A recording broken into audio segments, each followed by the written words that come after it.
The last day of the fête is considered the best, and it is most crowded on that day, both by families from Mexico and by foreigners who go solely for pleasure, though not unfrequently tempted to do a little business on their own account. In fact, the temptations are great, and it must be difficult for a young man to withstand them. We went to the Gallos about 3 o'clock. The plaza was crowded, and the ladies in their boxes looked like a parterre of different coloured flowers. But whilst the Señoras in their boxes did honour to the fête by their brilliant toilette, the gentlemen promenaded round the circle in jackets, high and low being on the same curtailed footing, and certainly in a style of dress more befitting the exhibition. The president and his suite were already there, also several of the foreign Ministers. Meanwhile the cocks crowed valiantly, bets were adjusted, and even the women entered into the spirit of the scene, taking bets with the gentlemen, sotto voce, in their boxes, upon such and such favourite animal. As a small knife is fastened to the leg of each cock, the battle seldom lasts long, one or other falling every few minutes in a pool of blood. Then there was a clapping of hands, mingled with the loud crowing of some unfortunate cock, who was giving himself airs previous to a combat where he was probably destined to crow his last. It has a curious effect to European eyes, to see young ladies of good family, looking peculiarly feminine and genteel, sanctioning by their presence this savage diversion. It is no doubt the effect of early habit, and you will say that at least it is no worse than a bullfight, which is certain, yet cruel as the latter is. I find something more en grande, more noble in the ungentle sport that often invites the Spanish maid and cheers the Spanish swain, in the roaring of the lord of lowing herds, the galloping of the fine horses, the skill of the riders, the gay dresses, the music, and the agile matador, in short, in the whole pomp and circumstances of the combat, than when one looks quietly on to see two birds peck each other's eyes out and cut each other to pieces. Unlike cockpits in other countries attended by blacklegs and pickpockets and gentlemanly roues, by far the largest portion of the assembly in the pit was composed of the first young men in Mexico, and for that matter of the first old ones also.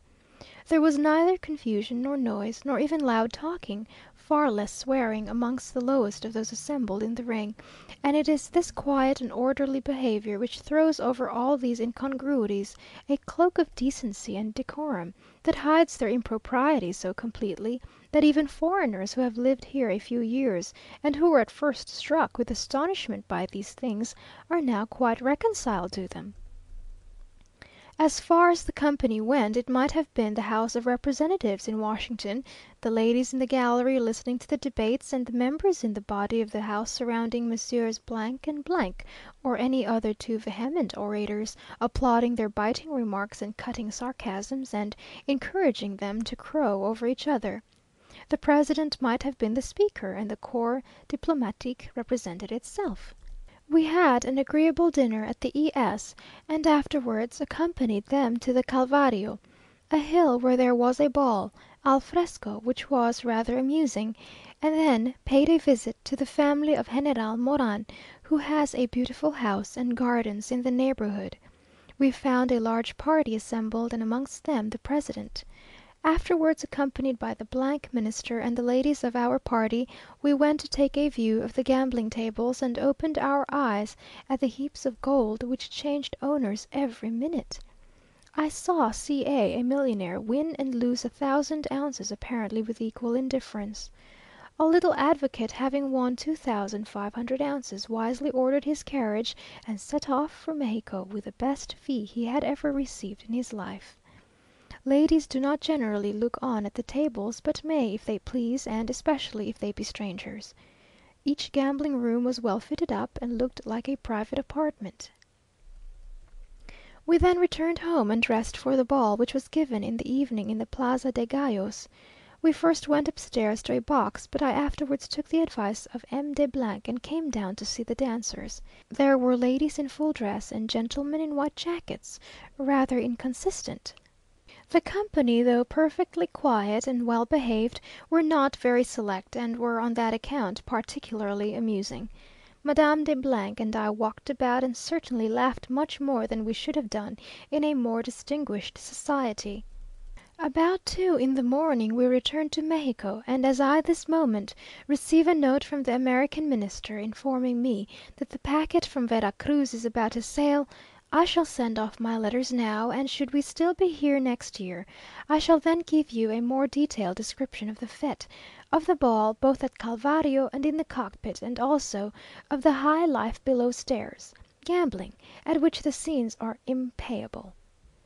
In one respect the fashions of San Agustin are altered from what they were a few years ago, when the Señoras used to perform 5 elaborate and distinct toilets daily, the first in the morning, the second for the cockpit, the third for the dinner, the fourth for the ball on the hill of Calvary, and the fifth for the ball in the evening.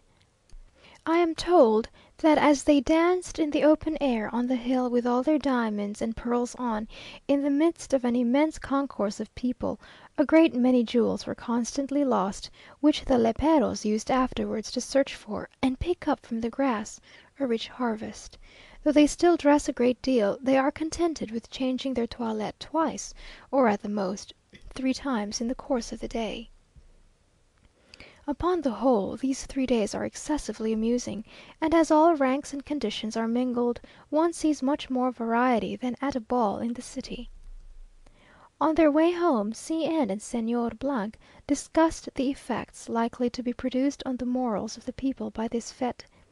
Señor , like nearly all the wisest men here, persists in considering gambling an innocent amusement, and declares that at all events this fête ought never to be done away with.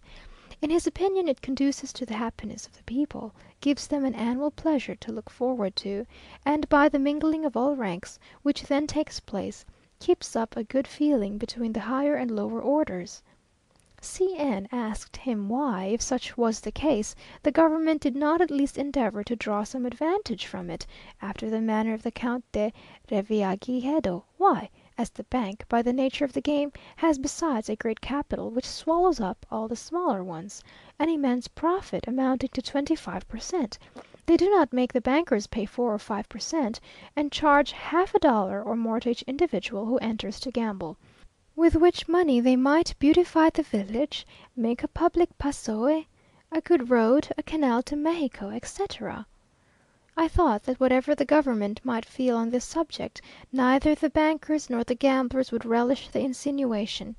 I shall write in a few days by the Baron de , Minister from , who leaves Mexico in a fortnight. End of letter the 21st.